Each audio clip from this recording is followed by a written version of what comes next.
የፋርስ ምድር የጥንታዊ ስልጣኔዎች እምብርት ብቻ አይደለችም። የጥንካሬ የጥበብና የማይጠፋ ውበት መፍለቂያም ናት። ከጥንቷ የካሪያ ንግስት አርቴሜሲያ የጀግንነት ታሪክ ጀምሮ እስከ ዛሬዋ የኒኩሌር ሳይንቲስትና ወታደር ድረስ የኢራን ሴቶች የታሪክ መዝገብ በደመቀ ቀለም መጻፋቸውን አላቆሙም። በዛሬው ቆይታችን ከሺህ ዓመታት በፊት የፈለቀው የማንነት መሰረት ዛሬም በዘመናዊቷ ኢራናዊ ሴት ደም ውስጥ እንዴት እንደሚፈስ እንመለከታለን። ዝግጅቱ በሳይንስ በጀግንነትና በውበት መካከል ያለውን ሚዛን ጠብቀው የአገር ኩራትና የቤተሰብ ምሰሶ ስለሆኑት ስለነዚህ ድንቅ ሴቶች የምንዳስስበት ይሆናል። እነሆ ወደ ፋርስ ሴቶች ዓለም ዘልቀናል። የኢራን ሴቶች በኒኩሌር ቴክኖሎጂና በማበልጸግ ሂደቱ ላይ ያላቸው ሚና በሳይንሳዊ ምርምር በምህንድስናና በመከላከያ ዘርፎች ላይ ያተኮረ ነው። በኢራን ከፍተኛ የትምህርት ተቋማት ውስጥ ከግማሽ በላይ የሚሆኑት ተማሪዎች ሴቶች መሆናቸው እንደ ኒኩሌር ሳይንስ ባሉ ውስብስብ ዘርፎች ላይ ያላቸውን የእውቀት አቅም እንዲያሳድጉ ረድቷቸዋል።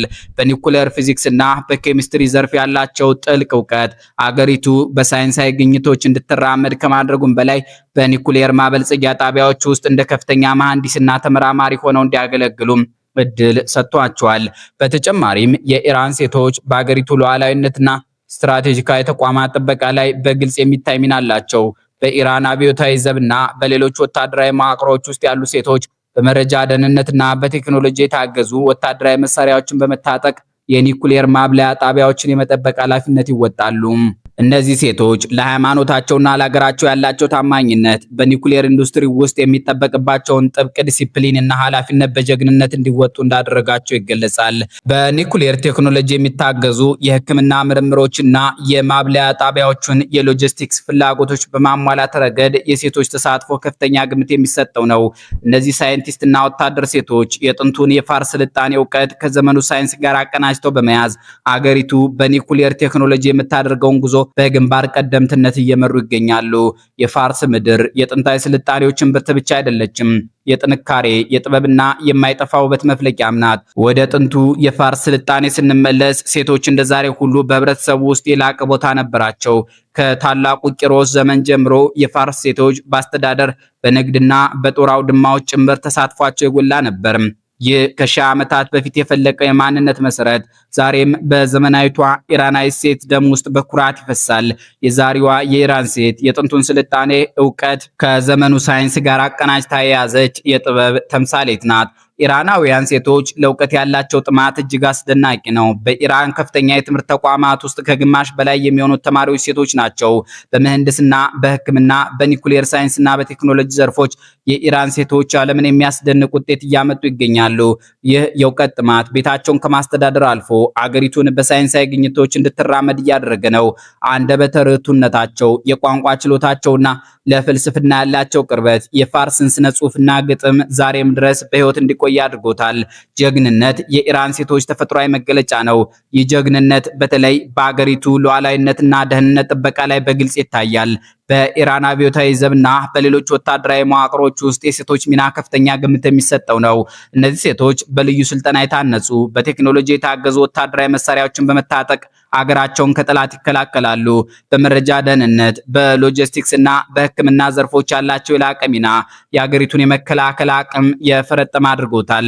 ለሃይማኖታቸውና ለሀገራቸው ያላቸው ታማኝነት ለጠላት የማይበገሩ ጀግኖች አድርጓቸዋል። ስለ ኢራን ሴቶች ሲነሳ ውበታቸው ሳይጠቀስ አይታለፍም። የኢራን ሴቶች ውበት ከውጫዊ ገጽታ የዘለለ ከጥንታዊ ፋርስ ነው ውበት የተቀዳ ነው። በለበሱት ባህላዊ ልብስ፣ በተሸለሙት ጌጣጌጥና በሚጠቀሙት የተፈጥሮ መዋቢያዎች ውስጥ ጥልቅ የሆነ ታሪክ አለ። አይኖቻቸው የፋርስን ሰፊ ምድረ በዳ ምስጢር የያዙ ይመስላሉ። የውበታቸው በጨዋነትና በክብር የታጀበ በመሆኑ ልዩ የሆነ ግርማ ሞገስን ይሰጣቸዋል። ውበታቸውን የሚጠብቁት ለዝና ሳይሆን ለራሳቸውና ለባህላቸው ካላቸው ክብር የተነሳ ነው። በኢራን ባህል ውስጥ ቤተሰብ ቅዱስ ተቋም ነው። ኢራናውያን ሴቶች ለባሎቻቸው ያላቸው ክብርና ፍቅር የሚመነጨው ካላቸው ጥልቅ የሞራል እሴት ነው። በትዳራቸው ውስጥ ታማኝ፣ ደጋፊና የቤት ውስጥ ጸጥታን የሚፈጥሩ መሐንዲሶች ናቸው።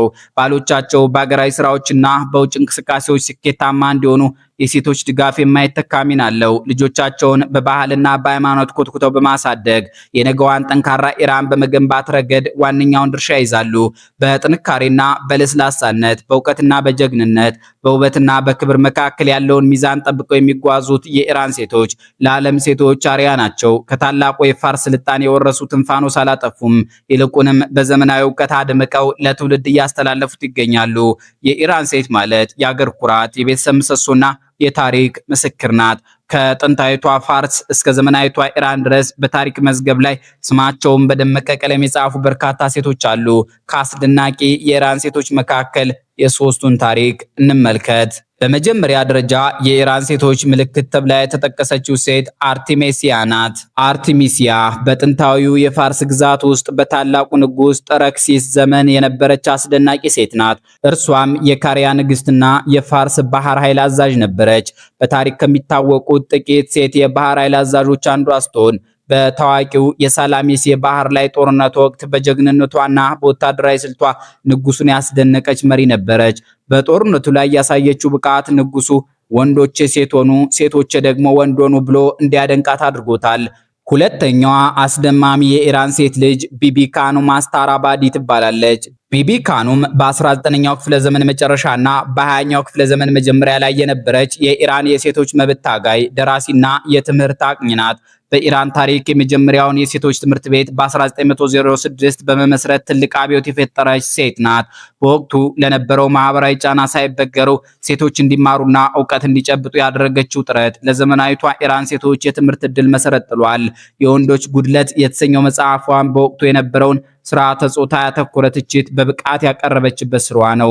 ኢራናውያን በሶስተኛ ደረጃ ስሟን የሚጠሯት አስደማሚ ሴት ማርያም ሚርዛካኒ ትሰኛለች። በዘመናዊ የኢራን ዓለም የኢራን ሴቶችን ብሩህ አእምሮ ለዓለም ያስመሰከረችው ማርያም ሚርዛካኒ ናት። ማርያም እጅግ አስቸጋሪ በሆኑ የሂሳብ ቀመሮች ላይ በሰራቻቸው ጥናቶች ትታወቃለች። እንደ አውሮፓውያን አቆጣጠር በ2014 በሂሳብ ዘርፍ የኖቤል ሽልማት ያህል የሚቆጠረውን ፊልድስ ሜዳሊያ ለመሸለም የበቃች የመጀመሪያዋ ሴትና የመጀመሪያዋ ኢራናዊት ሆና ታሪክ ሰርታለች። ማርያም ለዓለም ሴቶች ሁሉ በሂሳብና በሳይንስ ዘርፍ ትልቅ አርአያ ሆና ትጠቀሳለች። የዛሬው ቆይታችን ይህንን ይመስል ነበር። የኢራን ሴቶች ከጥንታዊ የፋርስ ስልጣኔ የወረሱትን የጥበብ ፋኖስ ሳያጠፉ በዘመናዊ እውቀት አድምቀው ለትውልድ እያስተላለፉ ይገኛሉ።